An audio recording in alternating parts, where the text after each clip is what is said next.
Joining me now from Southern California, Chief Patrol Agent of the U.S. Border Patrol San Diego Sector, Rodney Scott. Chief, there's another caravan, apparently, and this is what we are hearing, and the caravan is leaving Honduras, and we can assume that it's going to violate the border of Mexico and then come up to probably your sector, right? Just south of your sector anyway, in Tijuana. Is it frustrating to have this debate going on while you know that there's another pending caravan on the way? Well, we're continuing to deal with both the security and the humanitarian crisis. U.S. Border Patrol arrests on average about 1,900 people a day along the southwest border, just routinely. And then this next caravan looks like it's, from what I heard earlier today, about 1,900 people coming up this direction. It is challenging, the mixed messages that are out there. We're going to continue to do our job and to secure the border the best we can. That's worth repeating. I'm going to repeat it for you. 1,900 apprehensions a day. That's a staggering number when you multiply that out per annum. And you have Nancy Pelosi and you have Chuck Schumer saying that the situation at the border is a manufactured crisis. Now, if you don't want to be devoid of politics in answering this question, fine. But the bottom line is, in your opinion, do you believe that there's a crisis at the border that we need to fix, and B, do you believe that it's manufactured? It'd be hard to convince my agents that are dealing with this every day that it's manufactured. Those 1,900 people we're arresting are real, and those are only the ones that we arrest.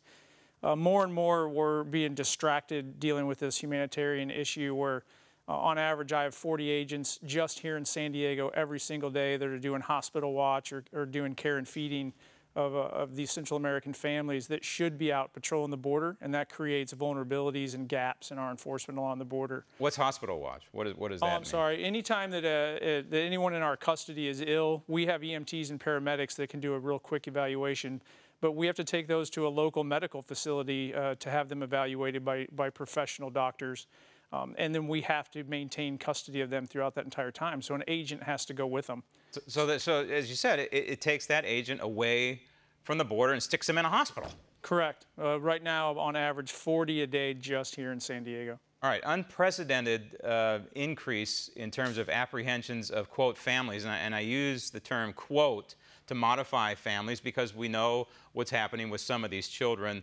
Customs Border Patrol averaging now 31,000 family units with children a month. 31,000. And just from 2 years ago, that's a 136% increase. How in the world can you handle this kind of influx, given that your numbers haven't really swelled all that much over the last 2 years? How do you deal with it? So again, it's very challenging. Our infrastructure was designed to basically arrest and process single adults. So many of our stations, the holding capacity, even though the numbers would seem high in the hundreds, as soon as you're dealing with families and unaccompanied minors, you can no longer really use the facilities the way they were designed. We don't have facilities with kitchens, beds. They're literally just intake centers like you would see in any jail intake. They're meant to process people quickly and then move them through the system.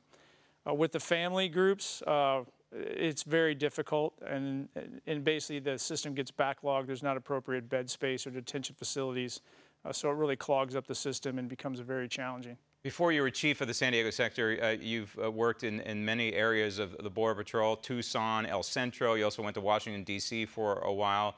You're back in San Diego. But in the 1990s, you were in San Diego when the Clinton administration constructed Operation Gatekeeper, which is essentially a double-layered fencing, if you will, that starts at the Pacific Ocean and then goes, what, about 15 miles to the east out by Tijuana's airport. What has that done, in your opinion, this wall, if you will? It's not really a wall. You can see through it. You can't see through a wall. This design, you can describe the design however you want to for me. But the bottom line is, what has it done to the numbers of apprehensions of illegals in that sector prior to and now after Operation Gatekeeper and that wall? So San Diego sector is the proof of concept for the wall system. And when we say wall system, it does mean those barriers. It also means access, lateral access along the borders and technology, and of course you need personnel. But what that did here in San Diego, what we proved is with that right mix, you can dramatically improve border security.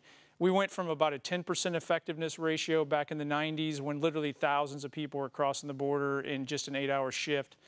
to a 90% effectiveness today. But long-term return on the investment, and by the way, it's just 12 miles is all where we have that double fencing. All right. But within that 12 miles, we're at about a 90% effectiveness rate, which means we catch 90% of the people that come through there. But we're doing it today with 150 less agents than were required before that infrastructure was put in place. Want to see more videos like this? Click on the link below and subscribe to One America News on YouTube. And call your cable provider and kindly demand that One America News is added to your lineup. Call and subscribe today.